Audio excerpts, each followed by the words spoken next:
বুধবার রাতে তেহরানে জড়ো হন হাজারো মানুষ। সরকারের প্রতি নিজেদের সমর্থন অব্যাহত রাখার ঘোষণা দেন তারা।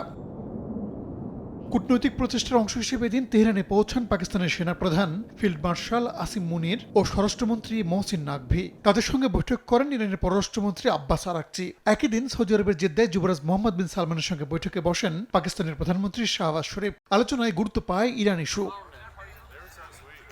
এনবিসির এক প্রতিবেদন অনুযায়ী যুদ্ধবন্ধে শান্তি চুক্তির খুব কাছাকাছি পৌঁছেছে ইরান ও যুক্তরাষ্ট্র বলে দাবি করেছেন মার্কিন president Donald Trump.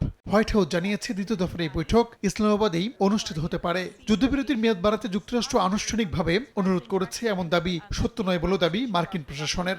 We feel good about the prospects of a deal. The president mentioned that in his interview yesterday, and it's obviously in the best interest of Iran to meet the president's demands. I think he's made his red lines in these negotiations very clear to the other side, and so we are continuing to see how these conversations go. চাই A1 SWR Pipe and Fittings. A1 Engineers number 1 choice. পাকিস্তানের মধ্যস্থতায় আলোচনা চলমান আছে বলে জানিয়েছে Iran. তবে দেশটির পররাষ্ট্র মন্ত্রণালয়ের মুখপাত্র জানান, দ্বিতীয় দফার বৈঠকের কোনো নির্দিষ্ট তারিখ এখনো নির্ধারিত হয়নি।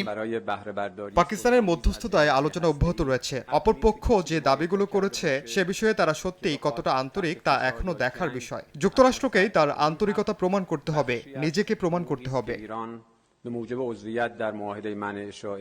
এদিকে হরমুজ প্রণালী উন্মুক্ত রাখা আন্তর্জাতিক সম্প্রদায়ের একনিষ্ঠ দাবি বলে মন্তব্য করেছে চীন। দেশটির পররাষ্ট্রমন্ত্রী ওয়াং ই বলেন, ইরানের সার্বভৌমত্ব, নিরাপত্তা ও ন্যায়সঙ্গত অধিকারের প্রতি সম্মান জানানো উচিত। তবে একই সঙ্গে হরমুজ প্রণালীতে জাহাজ চলাচলের স্বাধীনতা ও নিরাপত্তা নিশ্চিত করা জরুরি।